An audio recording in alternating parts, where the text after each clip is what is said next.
comment on peut dire ça, d'opportunité de me concentrer vers ça, parce qu'avant, il y avait le jour à jour avec la première équipe, et il y avait les voyages, il y avait les relations, soit avec des clubs, soit avec des agents ou des joueurs.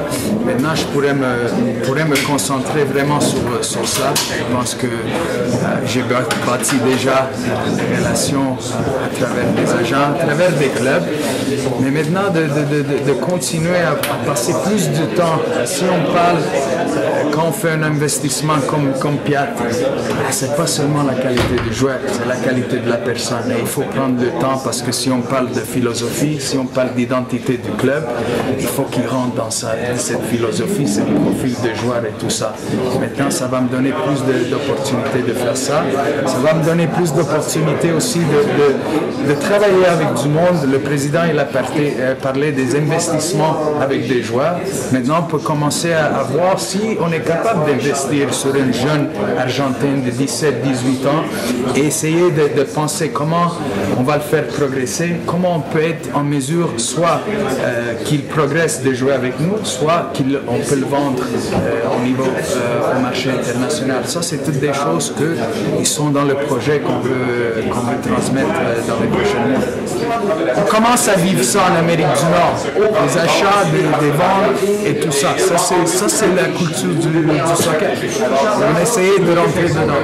Moi, je pense que, premièrement, c'est notre culture. C'est une ville bilingue. C'est une ville que c'est quand même et je pense que déjà, quand on regarde notre équipe, c'est une équipe multiculturelle.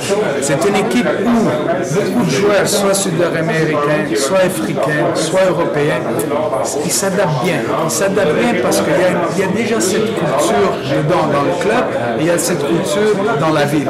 Et alors, pour nous, c'est de continuer à voir comment on va, comme vous avez dit, vendre notre club. Parce qu'il y a tellement de clubs, il y a tellement de soccer dans le monde. Comment on peut être un club où les joueurs veulent dire « je veux aller là ».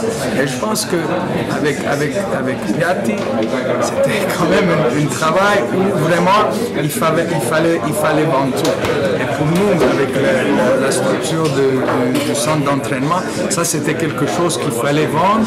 Le plus grand défi, c'est qu'il y aura des équipes qui peuvent dépenser une certaine somme d'argent et il y aura d'autres équipes qu'on doit continuer à bâtir pour qu'on devienne un club où les joueurs désirent venir. Il y a tellement d'éléments pour améliorer envers le club et je pense que le message et la présentation de nouveau centre d'entraînement, c'est un gros message. Un gros message aujourd'hui pour nous dans le club et pour le marché international parce que la première chose qu'un joueur il veut savoir, c'est le centre d'entraînement. C'est leur maison pendant 10 mois. La plupart des joueurs, ils se marient aussi jeunes parce que les clubs veulent qu'ils se marient et qu'ils soient en famille. La chose la plus importante pour eux, c'est leur famille. Et ça, c'est quelque chose aussi au niveau du club, de commencer vraiment à travailler sur que le joueur doit être dans les meilleures conditions. Et ça revient à la famille aussi, parce que le joueur, quand il rentre dans le vestiaire, il doit penser seulement au terrain et qu'il sait que sa famille est quand même en paix. Sans doute que ça va nous aider. Ça va nous aider et ça va aider aussi les personnes qui vont promouvoir notre club. Les personnes comme les Nesta, comme les Di Vaio, qu'une fois qu'ils s'en vont, qui peuvent donner quand même du feedback positif parce qu'une centre d'entraînement pour avoir des joueurs de qualité, c'est sûr que toutes les conditions autour du club doivent être quand même dans des bonnes conditions. Avec Alessandro, j'ai un très bon rapport. On se parle, je pense, chaque semaine. Lui aussi, il était en Italie pour 2 mois et il m'a dit qu'il y a un grand marché en Europe parce qu'il y a beaucoup de difficultés dans différents pays européens au niveau financier et il y a beaucoup un message qui se lance envers la MLS. Ça commence à prendre plus part dans le monde, cette ligue-là, et beaucoup plus de joueurs moins âgés aussi, ils commencent à parler de cet intérêt envers la MLS. Oui, il y a beaucoup de joueurs africains. Pour nous, des joueurs africains, ils représentent quand même dans la MLS. Il n'y en a pas beaucoup, mais il y en a quand même dans différentes positions où on commence à se dire, oui, il y a cette rôle, dans cette position, un jeune Africain qui est bien physiquement, qui est bien techniquement, peut aider beaucoup. Mais encore une fois, il faut faire le travail derrière ça, derrière la discipline, derrière la professionnalité et tout ça, derrière ces joueurs-là. Alors maintenant, ça nous donne un peu plus de temps de vraiment faire nos devoirs derrière chaque joueur et chaque club. Et on peut penser à différents clubs et là, encore une fois, c'est de bâtir une relation et de voir si on est capable, soit encore une fois avec des prêts, soit encore une fois avec des copropriétés de joueurs. On peut commencer à parler de ça. S'il y a une club européenne qui veut en copropriété un joueur, on peut commencer à investir parce que je pense que le président, au niveau business aussi, il faut commencer à penser à ça.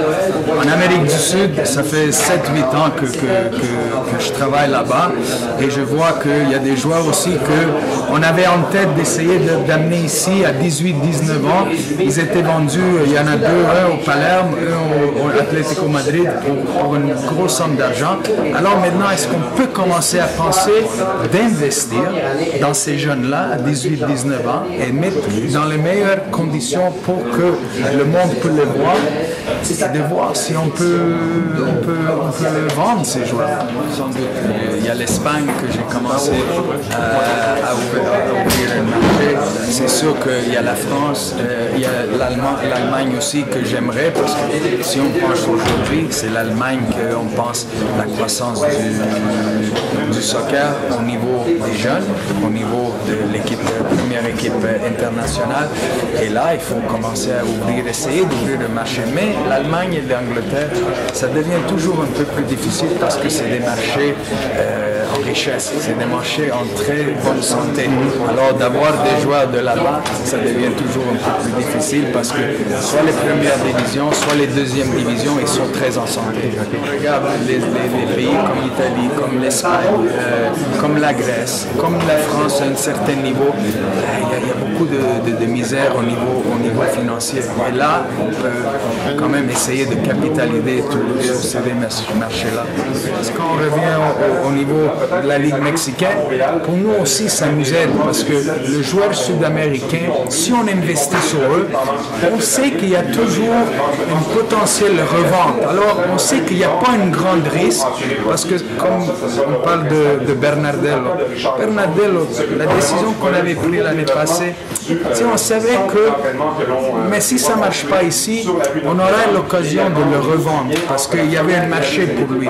Les Argentins, les Colombiens, les Uruguayens, ils ont un marché au Mexique. Alors ça, c'est quelque chose qui nous aide aussi.